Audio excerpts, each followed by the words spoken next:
So I live in the basically the Pacific Northwest area in Northern California. So Silicon Valley, you've heard of Silicon Valley. I live in Silicon Valley. It's an interesting culture where we're looking to break things and put them back together. We're looking to ask questions. It's a very disruptive culture, and I'm very steeped in that culture, right? So literally and figuratively. So I live in an interesting town. We are the home of Tesla Motors. So about 7,000 Tesla engineers live all around me. Wow. And so it's actually a very fun city to live in. It used to be a very quiet city, and then Tesla came to town about 15 years ago and changed everything. Yeah, something really positive happened, and it's something very small, but something very big as well. So we've had a door in our kitchen that leads out to the backyard, and the door's been sticking for the last 6 or 7 months, and it's horrible because it's thrown out my arm, it's thrown out my wife's arm, and every time we open the door to kind of put the trash outside, and there's been this constant conversation between my wife and I on this door is so horrible, this door is so horrible. Eventually yesterday I said, we're not going to talk about the door being horrible. We're going to post an ad on Craigslist telling people exactly what's wrong with the door, and somebody will come fix it. And she said, no, that's not going to happen. I mean, who the heck will show up from Craigslist to fix this door? It's a very specific kind of door. And I said, we've spent 6 months moaning and complaining about our arms being thrown out. Can we just spend 15 minutes on writing a good ad and taking good pictures? And she's like, okay, fine, we'll do it. So we do this process. And about 15, 20 minutes after we post the ad on Craigslist, a woman calls, a young woman, and says she knows exactly how to fix this because her dad's been doing this for years. And so we're like, when can you come? It's Sunday afternoon. And she's like, no, I can come right now. So she shows up 20 minutes later. And the moment she walks into the house, I'm like, oh my God, this is terrible. She's like this stick. I mean, she probably weighs like 80 pounds. And she's, shorter than 5 feet. And I'm like, how is she going to fix this massive door? Right. Mm-hmm. And that was again my negative side of my head saying this hasn't gotten fixed for 6 months. It's gotten worse. I've messed up my arm and it's not going to get any better. And within 5 minutes, I knew I was wrong because she came in, asked 3 or 4 questions, and in 5 minutes, she had the door out. And she didn't need anybody else's help because she knew exactly what she was doing. She popped something above, moved the door up, moved it out, right? And started to clean the wheels. And 25 minutes later, the door was done. We had paid $50 to fix this thing that had been a bane of our existence. And my wife and I, basically said, this is all that was needed. 6 months of complaining, whining, and all we needed was 15 minutes of positive action. Mm-hmm. And we didn't take it, right? Mm-hmm. This is what life's all about. It seems that the vast majority of our whining and complaining is related to the fact that we haven't taken the one small, simple positive action. Sometimes it's a set of positive actions, 1, 2, 3, 4, 5 positive actions that lead to an outcome. And it was so delightful to be reminded again that very small positive actions can lead to very large outcomes. So most people start in real estate by renting a home or, renting out a single family rental, or maybe they do some private lending. I started in real estate in reverse. So in 2003, my technology company was a tech education company. We were doing really well. The CEO of the company said, we are not going to rent anymore. We're going to build our own custom campus for our specific use. It'll be designed specifically for our use. Every room's going to be designed that way. The ceiling height is going to be designed for our use. And I was like, okay, Paul, you go. And he said, no, you go. And I said, what? You want me to build this thing? I haven't even rehabbed my own house. You want me to build this massive campus? And he's like, yeah, I'll help you. We'll get some people, will guide you through the process. And I'm like, but I'm your COO. I have a company to run that's growing at 30% a year. It's like, you'll figure it out, right? Well, what he really meant was you'll run the company from 8 a.m. to 6 p.m. And from 6 p.m. to 2 a.m. every day, we'll go to my house and we'll figure out how to build this campus. Well, that started the most terrifying, time of my life, where I was like, if I make a mistake, it's going to be $1 million for my company. And we did make mistakes. And luckily they weren't the $1 million kinds. We did make a bunch of mistakes. But and a lot of people come to your podcast and they talk about financial freedom through real estate. What I learned, the first lesson that I learned was not about real estate providing financial freedom. The lesson I learned was real estate is so powerful that it can change the face of your company. Because after 10 months of moaning, bitching, complaining, and whining, right, saying this is not my job, the campus was built. And within the next 4 months, our business changed completely because we had left our competitors behind the dust by designing something that was exactly what our business needed. Yeah. And we had designed for 5 years of growth. And in 17 months, the campus was full and we had to make another one. And so the first lesson that I learned was real estate can be completely, paradigm changing for not just individuals, but for business. And so I worked my way backwards from, paradigm changing for business to paradigm changing for individual. And having started with such a phenomenal gain, right? A campus that changed our business and allowed us to exit at class leading multiples 9 years later. No one in our industry had ever exited that multiples, but no one in our industry had custom built campuses that we designed. By that time, we designed 6, by the way. So, Wow. So that lesson was what started my real estate journey. And of course, as you can imagine, then that journey where it became a personal journey, but it started as a business journey. Well, firstly, I built campuses from scratch, right? The knowledge that you gain and the confidence that you gain is astonishing. Most of my peers in the United States that are syndicators have never built anything. What they've done is they've bought old buildings and rehabbed them. These are cosmetic rehabs. And so they miss out on the big picture because I've built things from scratch. And so I can walk into a room and tell you what the occupancy is, tell you what the air conditioning or heating load is. I can tell you how much, what the cost of, the tiling or the laminate there. And all of these things have helped me in my business in different ways. They've also helped me do something very unique. As far as I know, I am the only syndicator in the United States that has 2 completely separate portfolios. So we have a, $200+ million new construction portfolio. And then we have a very, very healthy value add multifamily portfolio. And to be able to do those 2 things has been incredible for me because I've been able to move resources back and forth. I've had lean times in value add like COVID, and it's been compensated by extraordinarily strong time on the new construction side. So it's meant a lot to me. It's allowed me to balance my business. It's allowed me to grow at 10x the speed of other folks. And it's allowed me to give my investors different kinds of opportunities that they wouldn't have had access to before. So all of that came out of that corporate experience at building campuses. Obviously, now we build multifamily. We don't build offices. But once you get that experience, you've got this ability to outshine your competitors because when we're doing projects, our competitors are just doing value add multifam. I'm doing value add multifam, heavy lift multifam, new construction multifam, and then starting the cycle all over again. So it's been incredibly, powerful for our business, and more investors have gravitated towards us. Almost 100% of it was adaptation. I didn't ever intend to build anything. I enjoyed building things. It was fun. It was thrilling. But when I got into the multifamily world, it was, I wanted it to be like everybody else, do value adds. But then what I started noticing was, as the years went by, our company was sold in 2013, so that's when I sort of became active. I was doing real estate since 2008, and I'll tell you that story, my kind of personal story of how I, migrated on the personal side. But Please. Beyond 2013 is when I got active in the syndication world, and my goal was just to do more syndications. But by 17, 18, 2019. Value adds were becoming so expensive that people were buying 50-year-old property at $100,000 a door, where in the same market, tertiary market, you could build a new build for $130,000 a door.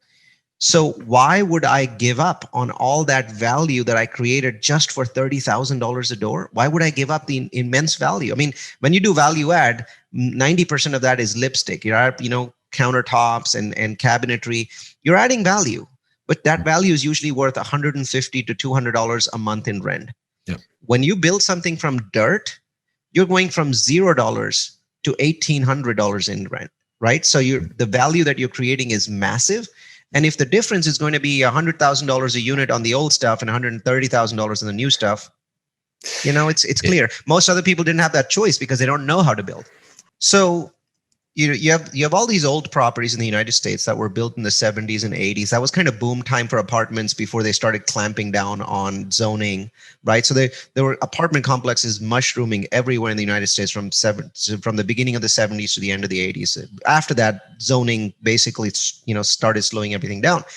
And these apartment complexes haven't been upgraded in a very long time, right? So they still have the original countertops. They still have the original, in many cases, they still have the original carpeting, which is disgusting, right? 30 years of rentals or more. And so there's this industry in the United States which buys these and then does a cosmetic lipstick on a pig upgrade, right? So you're putting a lot of good lipstick and maybe a little bit of rouge and a little bit of mascara on this pig, and now it looks like a much nicer pig. And you're renting out these units about, let's say, I'm going to just round this up, $200 a month more. And you might say, how much value could you be creating for your investors if you're renting it out for $200 a month more? Well, follow the math here. I'll try to make it as simple. I've got a 200 unit apartment complex. And out of those 200, let's assume for a moment that it's 100% full. Generally, they're about 95% full, but we're going to assume 100. So you got 200 units and you've added $200 a month. Well, 200 by 200 is 40,000 a month. Multiply by 12 months, you've added $480,000 a year of value. Now typically we hold for 5 years. So I'm going to take that 480,000, I'm going to multiply it by 5 years. And now I've added $2.4 million worth of cash flow. That's brand new cash flow. And you might say, wow, 2.4 million sounds like a lot, but don't you have like $5 million worth of investment from your investors? The answer is yeah. But if somebody gave, let's say we had one investor and he gave us $5 million and we gave him $2.4 million back, well, that's almost a 50% return just in cash flow in 5 years. That's pretty good. That's pretty decent. And, obviously in a world of 0% interest rates, you want to be at 10% cash flow. But the good news is actually on the back end. There's this magic of multifamily, which says that for every one new dollar of income that you'll create, when you sell the property, someone will pay you $16 to $17 for it. And in large metros like San Francisco Bay Area, they'll pay you $25 for it. But I'll use the standard example in the US, which is you'll get $17 for it. So remember, I had generated in a year. So you have to, it's a multiple of the year. So I can't use the $2.4 million number. I'm going to go back to my annual gain, which is $480,000. So I did all this hard work. I generated $480,000 every year. Now I'm going to multiply that by 17. And that ends up to almost $8 million. Now, before you jump up and down and say, oh my God, as an investor, I'm going to make 8 million. No. Well, there's the portion that I take, right? So me and my many partners, this is a team sport. So think of us as a soccer team that's working on your property, right? Well, we take about $3 million. And then there's selling costs, there's buying costs, there's holding costs, there's loan fees. So it's probably likely that you as an investor, remember that one superstar investor that gave us $5 million, that there's going to be $3 to $4 million additional that are coming on top of this. And in the US, those dollars are very prized because they fall under a tax category called capital gains. And so this investor is not only making money, he's not paying 39% federal tax, he's paying 15%. And that is extraordinarily prized in the US, even though our taxation levels are slightly lower than Europe, where you are. It's still very prized. So investors absolutely adore what we do with value adds, right? Now we flip the paradigm and say, what about new construction? Well, with new construction, what we're doing is we're building it from scratch, right? So our cost of per door is higher. So it might be $130,000 a unit, but because we're building more value, the returns are higher. So if you take any random 20 value add projects, and then you take any random new construction projects, you'll notice that new construction projects, the profits are higher. Not like 2x or 3x, but they're 40, 50, 60% higher. And so blending the two projects together is something that's been a passion for me. I know that this is something that's unique to our company. I don't know how long it's going to stay unique because a lot of people are noticing what we're doing. But it allows us to do some phenomenal things with it. But, going back to the beginning of the story, how do you get so many investors to be able to, buy hundreds of millions of dollars? And I think that's the part of my story that is more interesting because, the mad scientist moniker really came from me developing some systems and tools and giving them away Wikipedia style. So we can talk about that if you feel it's. Yeah. I came from the world of data science. I'm a data scientist. And when I got into real estate, I was really shocked at how surface level, how shallow the use of data was. What I found was 90% of data was being gathered to convince investors to invest into some property that may have been a very shady property. So I went to a class early on, this is about 7 or 8 years ago, with a guru that's teaching multifamily. And the class was really good. I mean, he knew what he was talking about. The quality was there. There was some sales pitch to, upsell stuff, but I ignored it. And I got value out of it. And I was like, wow, this guy knows his shit. And then a few months later, the guy who was teaching the class, the head honcho, comes out with a multifamily property. And by that time, I'd done some research and I'd ranked the 516 main markets in the United States, in terms of their demographic strength, right? So some markets are very strong, some markets are very weak. And 516 markets. And the market that this syndicator was investing in his newer property was not at the very bottom of the list. It wasn't 516th. It was 515th, right? It had and it was in Louisiana. It had astonishingly bad demographics. Population growth was negative, job growth was negative, income growth was negative, home prices were not negative, but they hadn't gone up where they had gone up everywhere else in the United States. And crime was rising from an already high base. Wow. So I looked at that and I said, this guy is not going to do well with his project, because, look at this. These numbers are horrible. In about 8 hours, he had sold out his syndication. 8 hours, right? So $8 million worth of syndication. What the lesson that I learned there is that people are basically using data to their advantage, because when I went and looked at the syndication, what they'd done is they'd managed to somehow manipulate all the data to make all the numbers look good, even though the numbers look bad. So that day I learned a big lesson. And I said, you know what? My contribution to this industry, you look for something that you do that you're known for, is going to be, I'm going to develop a system. Eventually that system ended up being called Real Focus. I'm going to develop a system that is not a black box system. It's not a come to Neil so Neil can tell you the best cities in America to invest in. It's a system that I tell you what I do, I give it to you, and then you can improve it or change it as you wish. You can go and give it to other people and say it's Billy Keels' system. I wouldn't even sue you because it's truly meant to be given away. It's like Android, right? Yeah, it's open source, right? You give it away. So it took me years to develop that system. And I had to hire a Ukrainian hacker to basically spider hundreds of websites, the Bureau of Labor Statistics websites, the Census Reporter website, citydata.com, neighborhoodscout.com, housingalerts.com, localmarketmonitor.com. I took all of this data together and I said, I built something. And then I realized that I had screwed it up because it was too powerful and it was too difficult. So then I said, I'm going to use statistical analysis to figure out the answer to this question.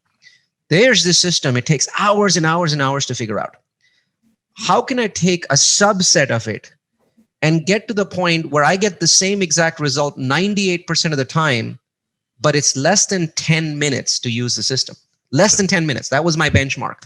And so we took it and developed a new system, which was something that anyone in the US could use. This is a US-based system, by the way. I'm sure that I'd love to talk to somebody to develop a Europe version of it, but I don't know which websites to spider. And so we built the system. We called it Real Focus. We stuck it on our website. And people were coming in, they were using the system, and they couldn't believe that it was free. They couldn't believe that there was no follow-up, there was no like subscription or upscale. And I was like, no, I really want to give this away because people should be making good investing decisions. They're like, what do you get out of it? I said, notoriety, right? Yeah. And I became known. People started inviting me to meetups and podcasts. Now I teach at a conference every week. I appear on 3 podcasts every week, and a huge army of geeky investors, dorky investors follow everything that I do. So to me, I got a huge benefit out of it. But one interesting part of that story was that I had it on my website and I was getting maybe like 50 people a month. And I was like, this is not enough. There's 2 million real estate investors in the US. I need somehow to 10x or 20x this. So what I did, and I'm so sad that it took me a long time to figure this out, is I sent an email to everyone that had ever downloaded the system. And I said, how do we get 50x more people to look at this system? And the answer was shockingly simple. Someone sent me an email saying the world's largest online learning website is udemy.com. Put the course on there. And we put it on there, and our goal was, hey, if we can go from 50 people a month to 100 people a month, we're going to be really happy. And Billy, it just blew up. I mean, if you go to udemy.com/realfocus right now, there's 6,000 people taking the course just today, right? And there's 500 5-star reviews. It is the most popular and the best reviewed course on the Udemy website. And it just sort of blew up, and it got me the notoriety that I wanted and got me as many investors as I ever wanted for my projects. And those investors, they came in with trust because they were like, I know you, Neil. I know what the Real Focus system is. I know how you pick cities. And if I apply that to a city that you're going into, I know that the Real Focus system is going to give it very high marks. That kind of credibility is not something that you can create in any other way, right? Everyone comes in knowing what you do. Currently, 50,000 people in the US are using the Real Focus system actively, right? So 1% of those are invested with me. 1%, 500, right? 49,500 are using it to either buy multifamilies themselves, buy multifamilies as other syndicators for others, or to buy single family. It actually works slightly better for single family than it does for multifamily. Okay. And so what's amazing is I feel really good about my 500 investors and the extraordinary, life benefits they give me. But what I really feel good about is those 49,500 people. They'll remember me forever, even though there's no financial connections. And you might say, what did you get out of those people? I'm pretty sure that those 49,500 referred the 500 over to me. It's a very good question, and I don't get asked that question enough. I wish I'd get it more. So here's a perfect sentence to frame that argument. US Treasury bonds at 0.7% interest today are the same risk-adjusted returns as marijuana at 50% a year. Okay? So when you look at it, you're on the one side, you invest in the marijuana industry in the US, which is still illegal at a federal level, but it's legal at a state level, and you're making 50% a year. Okay. And then on the other side, you invest in US Treasury bonds at 0.7% for a 10-year investment. The way that the world works, these are both the same. And you might say, how can 50% be the same as 0.7? The answer is you're adjusting for risk. The risk inherent to Treasury bonds is nothing. The entire world economic system must first collapse fully for there to be any risk in US Treasury bonds. Whereas on marijuana, right now, you could be getting 10, 20% annualized. So you know that when the property sells, you're going to make 50%. But tomorrow, one state or the feds could change the rules, which completely tanks that industry. It already doesn't have banking. Marijuana doesn't allow banking. You can't go into a bank and put marijuana money in there. And all of a sudden, it's gone. And then everything else from in between marijuana, which I consider to be the highest, kind of the most risky investment that you can really make at scale, and Treasury bonds, which is, one of the largest investments in the world, but it's at the lower end. Everything in between sits on a sliding scale. As returns go up, risk goes up. And so when you're saying, I make 30% and Billy makes 20%, I'm making more than Billy. No, you're not. You're very likely to be on the same scale. Billy's just taking a lot less risk than you are. So someone who is buying a Class A property that is in downtown and is willing to take almost zero cash flow, 2% or 3%, he's just making sure that his downside is lower. That is an investor with a much lower risk level return. Now, there is a way to hack the system, and that's data, right? So let me give you an example. So there are 3,000 tertiary markets in the United States. And on a post-COVID basis, 1 out of 3,000, has positive employment growth. Can you imagine positive employment growth during COVID? I mean, that's just not possible. But so we had access to those 3,000 markets worth of data. We've spent a huge amount of money and time.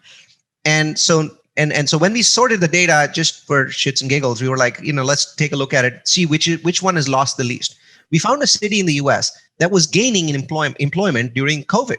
And we were like, how could this even be possible? This is a data error. There has to be some kind of error. So we go and we call people in the city. It's called Idaho Falls. It's the second largest city in Idaho. Idaho happens to be the fastest growing state in the union. So there was something there that made us think maybe this could be right.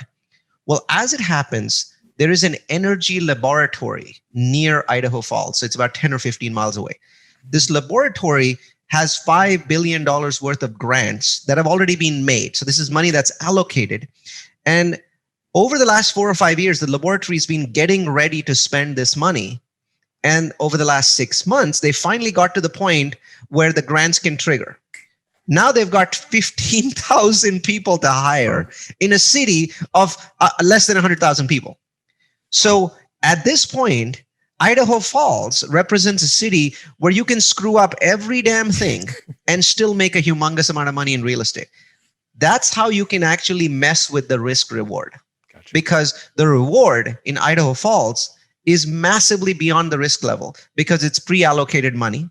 Right? So it's already allocated. Even if the Democrats come to power, they can't unallocate this money because it was allocated through a bond. And so no matter what happens, the employment levels in Idaho Falls for the next 5 or 6 years will not just be higher than the US, they will crush the US by 2x or 3x multiple. And nothing works like jobs when it comes to real estate. So we look for places like that, places you've never heard of. Dalton, Georgia, a city of 33,000 people, carpet capital of the world. Well, it has, because of its mountains, there's no land left. You can't build anything, right? So as a result, each year as a city grows, there's more and more compression, which leads to the price increases. St. George, Utah, which is the only warm city in Utah. Utah is a cold state. They've done phenomenally well. They're the second fastest growing state in the US after Idaho. And so they have all this money that people in Salt Lake and Provo have, but it's really cold. But if you just jump into a commuter flight that's 25 minutes and go directly south, you're going to end up in St. George surrounded by red colored mountains and phenomenal temperatures, right? And Zion National Park that's 20 minutes away. 3 million people go there. So can you imagine today, all those rich Utahns, if they want to escape COVID, guess where they're going? St. George. So St. George as a city has a occupancy for their multifamily of 99.2, which is by far the highest in the US, right? Nothing comes close, right? So nobody wants to leave because people are terrified that if they leave their apartment, they'll be homeless. They won't be able to get anything because no one's offering anything, right? There's just like waiting lists out 9 months. That's what data does, right? You follow it and it allows you to cheat along the risk-adjusted scale. So every time I see a way to add value, I jump in. So in the last 6 months, we've done 6 COVID town halls. And each one of these 6 had a theme. So there was a student housing theme, there was an industrial theme, there was a multifamily theme, a single family theme, where we basically bring in top-rated experts. We do our own research. So we present our research and then we open it up to panelists. More than 1,000 investors have watched every one of our 6 town halls. Wow. I think that's the best way to give value because these town halls, we have an absolute ban on anyone discussing anything other than the topic. So you can't even say something like, I do multifamily or I have syndications. You can't say anything. It's just, you came in, you got what you want and you got out. And what's interesting is when I say that to some of these experts, they don't want to show up because they want to go and pitch a product. And I'm saying true value means true value. There's no half-assed true value. It's just true value. You're in there and people will Google you. They'll learn more about you. You just can't tell them, about yourself. And what's interesting is over time, I've realized that there's many people out there who love the concept of true values. They're like, oh, I'm happy to give you an hour of my time. I'll share with you what I know. And we have built an ecosystem of those people that believe in the concept of true value. We've created partnerships with them and we've created projects with them. And people come back and say, I listened to this guy a year ago talk about industrial. Now that Neil has a project with him, I'm going to go and execute on that project. Similar things. We are doing in about 10 days a session about the impact of the election, the US election on real estate. And we expect that we will have to repeat the session 3 times because our Zoom license, which is 500 people, is going to go in like seconds, right? Because everyone wants to know what that impact of the election is. And we've broken it down into 1031, capital gains, new construction, opportunity zones. What are all the different things that are going to get affected, right? Regardless of whether Republicans or Democrats come in. Then we've got a new series that's coming up that I'm super passionate about. It is a 6-part series about the absolutely world-changing impact of climate change on real estate. So there's a lot of people that are Republicans listening to this saying climate change doesn't exist. My feedback is this: no, it's not climate change that doesn't exist. Your argument, if you're a Republican and you think your climate change denier, is that climate change is not caused by humans. So first, get your argument right? No one's saying climate change doesn't exist. They're saying climate change is not caused by humans. It's caused by the earth. Fine.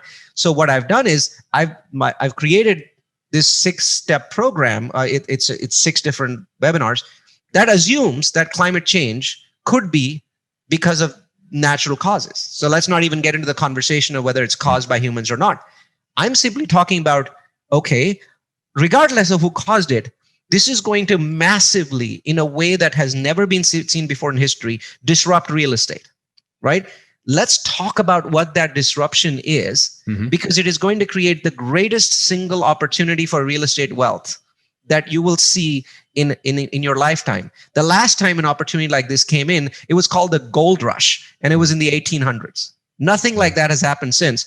So because this is a land grab, because certain portions of land in the United States will just simply vanish, right? And it'll vanish much sooner than you think, because no one will insure it anymore. So the land will still be there.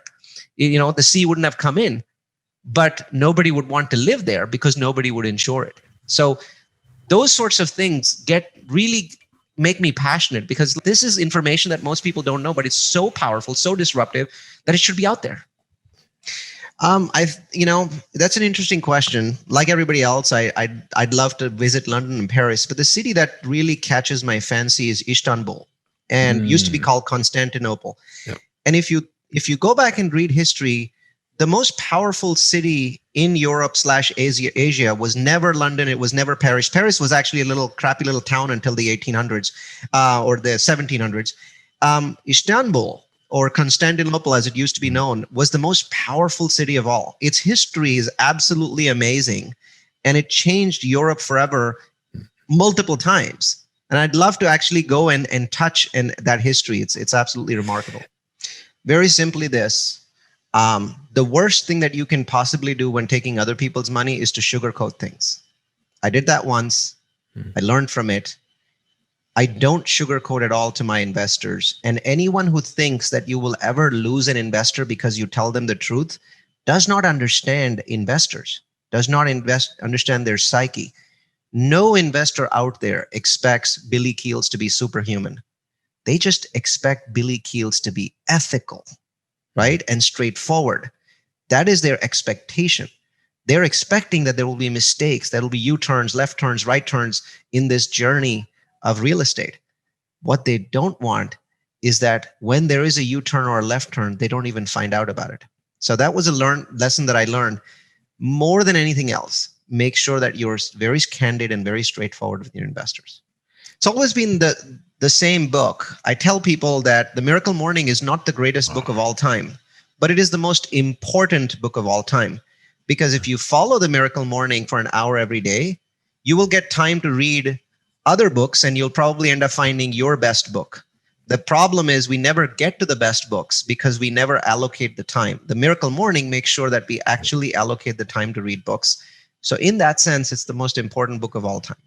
Well, if you're watching this as a video, you'll notice that, above me is this logo, Multifamily University. And we started as Multifamily University, and it sort of became all things data. So we talk about single family, we talk about, industrial and self-storage and senior housing. We talk about all of those asset classes in deep dive webinars. We do them 26 times a year. So the best way to learn more about us is Multifamily University. If you want to be more lazy than that, I happen to be the only Neil Bawa on the World Wide Web. So if you type in simply Neal and last name Bawa and hit enter on Google, you'll see about 200 articles or podcasts that I've appeared in, or conferences that I've taught at. The one topic that I always tell people to start with, because it truly changes your life, is type in Neil Bawa Virtual Assistant. So I have 18 full-time virtual assistants that work for me, and they've really changed the quality of my life and the quality of my company. Anyone who doesn't understand the incredible power of virtual assistants should start there. So type in Neil Bawa virtual assistant, hit enter, and you learn some truly crazy, mind-blowing stuff.